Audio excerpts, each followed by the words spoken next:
So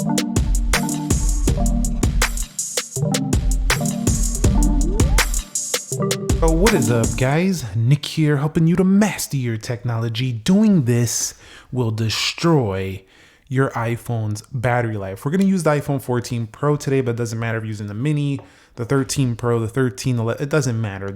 A lot of these tips are going to be related to most iPhones. Now, if you know a lot of these tips, don't be getting the comments, oh, I knew all this stuff already. Look it, bro. You want a cookie?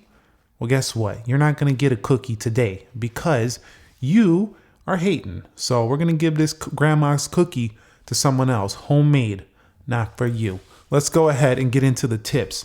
Number one, if you're in an area where you're searching for signal, right now I don't have my SIM in this phone, but it's saying SOS. But if you're in an area where it's constantly searching for signal, the iPhone 14 Pro or any iPhone is going to drain more battery because it's using a lot of resources trying to find signal for you. So do one tip if you find this happening, at least until you get a better coverage area. Go ahead and turn on airplane mode until you get to a better coverage area. Now, most of the time, the worst places is an airplane. That's why they call it airplane mode. But if you find yourself having signal problems underground, I would just throw that on until you get upstairs if you want to save that battery. Now, the next one is jacking the brightness up all the way. Like, I know a lot of people that do this and then they're like, why is my battery so low? Well, bro, you're rocking that thing at full brightness all day. What do you think? You're just going to have great battery life? You're literally pushing the battery to its maximum potential. So my solution around this is iPhones usually come like this out of the box, but you can go ahead and turn on auto brightness and just leave it alone. You'll never have to worry about that. But there are people who still try to tweak it up.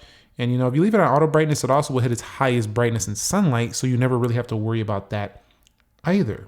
Now, the next one is going to be closing out your apps constantly. Now, I do this probably too much too, but if you don't really need to close out the apps constantly on iOS. The applications, stay held, and just reopening them uses more juice, more power, and it will destroy your iPhone battery life. So do keep that in mind. The next one is number 4 is to using your data when you have Wi-Fi around. Now, I know some people who don't really understand the difference between having their internet on their phone and using Wi-Fi. I know it's silly, but some people literally will be rocking their 5G at home when they have Wi-Fi. A lot of times this is people who are not really knowledgeable in smartphones or phones in general, or computers in general, but always rock that Wi-Fi when you're at home, unless your Wi-Fi is just trash compared to your mobile plan.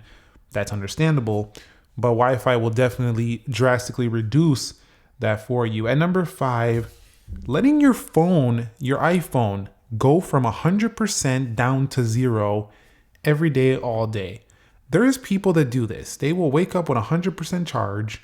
They'll let that thing go all the way down and they'll fully charge it back up. Not only is this bad because you're cycling the battery over and over again, further reducing your maximum health capacity. A lot of people say, look, bro, I bought the phone. I'm going to use the phone. And that's fine. Go ahead. You bought it. You use it.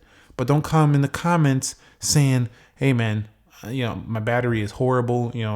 Forget about it. Like, I just want a different phone. Well, you did it to yourself if you're not going to be having some good charging habits. So that's what I'm saying. Like, don't come complaining if your battery capacity is really low when you keep letting it drain all day. Have some better charging habits. And number 6 is going to be buying battery replacements. They have to take the back off, putting in a battery replacement that's not directly from Apple. The problem with this is that when you buy a third-party battery, it's not designed by the company that made the phone. Sometimes it can actually hurt the overall performance. I've had this happen where I've replaced on my older iPhone 7s and 6s and 8s.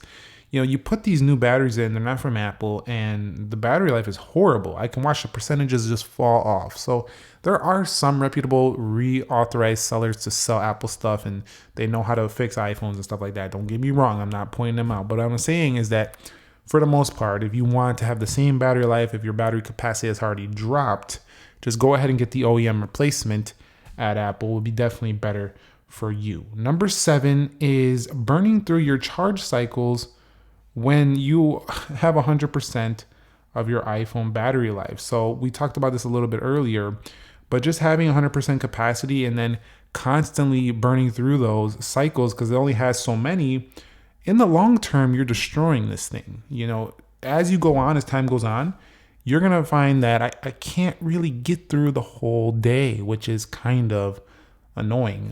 You know, once you start using this and then you just watching the percentages fall off. So earlier we talked about letting it die all day, but going through a lot of these charge cycles over the time using it, also not fantastic idea for your long-term use at number 7. Now at number 8 is to buy chargers that are off brand. So I would recommend you always get a charger that is made directly from Apple, preferably a fast one, not this little baby right here. But if you do not get something that's directly made from Apple, you might run into battery life issues in the long term. So do keep that in mind. At number 9, super old versions of iOS. Now, I have 1,000 iPhones. I got to update for the channel so we can go ahead and keep covering and seeing how they perform as they age. Is something we do around here. Like, I didn't even get this one yet. I didn't get around to this one because we've been covering the 14 Pro Max in the last video.